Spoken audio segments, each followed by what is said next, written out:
शुक्रिया। जनाब जावेद अख्तर साहब कई मर्तबा दोहरा रहे हैं कि फेथ का मतलब बताइए, फेथ का मतलब बताइए। मैंने बता दिया, फेथ सही भी होता है, गलत भी होता है। और आज हम फेथ पे बात नहीं कर रहे, हम ट्रूथ और डज गॉड एग्जिस्ट पे बात कर रहे हैं। क्या डज गॉड एग्जिस्ट, ये ट्रूथ यानी गॉड है या नहीं है, इसमें से दोनों ट्रूथ क्या है। अब आप उसे फेथ कह लें, बिलीफ कह लें, नॉट माई बिजनेस। उसके बाद आपने कहा कि भाई सवाल करने से मजहब रोकता है। मैं कहता हूं जो रोकता है वो रोकता होगा, मैं नहीं रोकता, बल्कि सवाल करें, सवाल करना चाहिए। सवाल कर करके तो हम आगे बढ़ते हैं, तरक्की करते हैं, और इसीलिए मैं आज यहां पे आया हूं। लेकिन सवाल सिर्फ खुदा से नहीं होगा, आपसे भी होगा। सवाल एथिज्म से भी होगा, सवाल सिर्फ मजहब से नहीं होगा, सबसे होगा। और आज मैं सवाल करूंगा और उम्मीद है कि आप जवाब देंगे। अभी तक आपने वैसे कॉन्टिंजेंसी आर्गुमेंट का कोई जवाब नहीं दिया है। चलें, आपने कहा यूनिवर्स के बारे में इटर्नल क्यों नहीं बोल देते। ये चूंकि लॉजिकली पॉसिबल ही नहीं है कि यूनिवर्स इटर्नल हो। यूनिवर्स एक कॉन्टिंजेंट चीज है जो टाइम एंड स्पेस के पाबंद है, टाइम एंड स्पेस से बाउंड है। जो टाइम एंड स्पेस से बाउंड होगा वो कॉन्टिंजेंट होगा, जो कॉन्टिंजेंट होगा वो उसकी बिगिनिंग हुई होगी, जिसकी बिगिनिंग हुई होगी वो इटर्नल नहीं हो सकता। ये तो कॉमन सी बात है। आपने कहा कि किसी मजहबी किताब में डायनासोर का जिक्र नहीं है। अफसोस कि आज तक किसी मैथमेटिक्स के किताब में मुझे डायनासोर का जिक्र नहीं मिला। तो इसका मतलब मैथमेटिक्स की किताब बेकार है? नहीं, उसका वो टॉपिक नहीं है। रेवलेशन का और मजहबी किताबों का टॉपिक ये नहीं है कि आपको आके बताए साइकिल कैसे बनाते हैं, या आकर ये बताएं कि जो है डायनासोर कब था। वो तो मोरालिटी सिखाने आया है, गॉड के बारे में बताने आया, नॉन फिजिकल रियलिटी की हकीकत को सिखाने के लिए आया। रिलीजियन साइंस को रोकता है? नहीं रोकता। अगर रोकता है तो गलत करता है। रिलीजियन साइंटिज्म को रोकता है, जिसमें हमारे जावेद साहब मुब्तला हैं। साइंस और साइंटिज्म में फर्क है। साइंटिज्म यह है कि आप समझें कि साइंस और साइंटिफिक मेथोडोलॉजी ये नॉलेज को हासिल करने का वाहिद सोर्स ऑफ नॉलेज है। यह है साइंटिज्म। हम इसे रिजेक्ट करते हैं। हम साइंस को तो तरक्की करते हैं। भाई आप हमारी पूरी तारीख कर लें, पढ़ लें तो आपको पता चल जाएगा। बहरहाल ये अलग टॉपिक है। उसके बाद इन्होंने एक लफ्ज कहा, वेटिकन ने फतवा दिया। वेटिकन का फतवे से कोई ताल्लुक नहीं है, दोनों कॉन्ट्राडिक्टरी अल्फाज हैं। उसके बाद उन्होंने कहा कि भाई हमें नहीं मालूम। अगर नहीं मालूम तो क्लियरली कह देना कि नहीं मालूम है, इसमें क्या हरज है। तो वही तो मैं कह रहा हूं ना कि आप कह दें कि नहीं मालूम, लेकिन क्लेम क्यों कर रहे हैं कि गॉड एग्जिस्ट नहीं कर रहा है। आप कह दें नहीं मालूम है, हो सकता है हो सकता ना हो, लेकिन आप क्लेम कर रहे हैं। The moment you say God does not exist, this is a claim, and now the burden of proof is upon you to, जैसे हमारे ऊपर है। और क्यों है मैं बताता हूं, क्यों है ये भी मैं बताता हूं। फिलोसॉफिकली जो क्लेम होता है ना, सिर्फ ये नहीं होता कि इंसान कहे पॉजिटिव क्लेम करे और नेगेटिव क्लेम करे तो बर्डन ऑफ प्रूफ नहीं है। आप मिसाल के तौर पे मैं कहूं कि फुला उस कमरे में कोई नहीं है, मैंने एक नॉलेज का क्लेम किया है। उस कमरे में कोई नहीं है, मैंने एक नॉलेज का क्लेम किया। या तो मैं कहूं मुझे नहीं पता, हो भी सकता है नहीं भी हो सकता है, this is not a claim.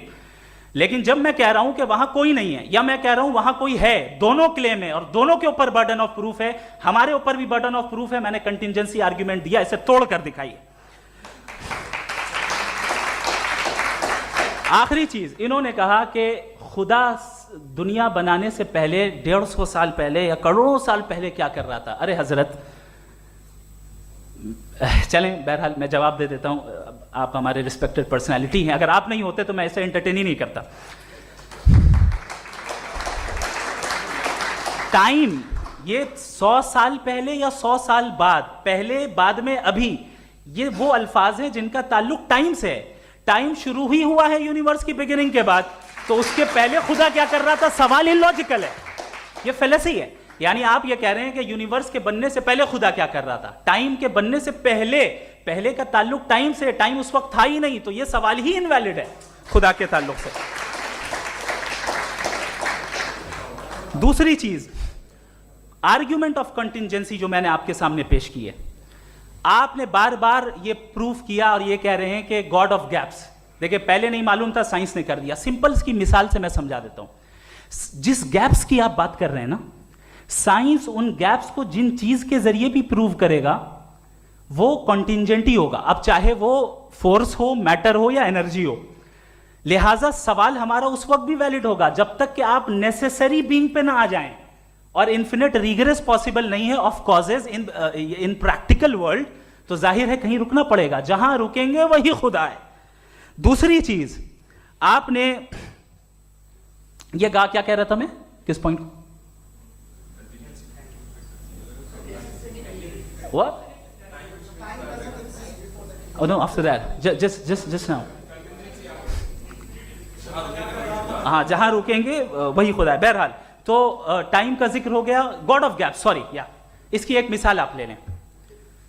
एक कार है, एक साहब ने देखा कि भाई कार जो है उसके व्हील्स कितने अच्छे लगे हुए हैं, सही जगह पे, स्टीयरिंग जो है कितने अच्छे जगह पे लगी हुई है, और सीट्स कितने वेल डिजाइंड है, कितनी प्रिसाइजली ये कार काम कर रही है, तो जरूर कोई ना कोई इसे क्रिएट किया है, किसी ने क्रिएट किया है। अब जावेद साहब आए और कहे अरे जनाब बोनेट खोलिए, इसमें इंजन है, इंजन इस कार को चला रहा है, hence prove no one has created the car. This is illogical, this is irrational.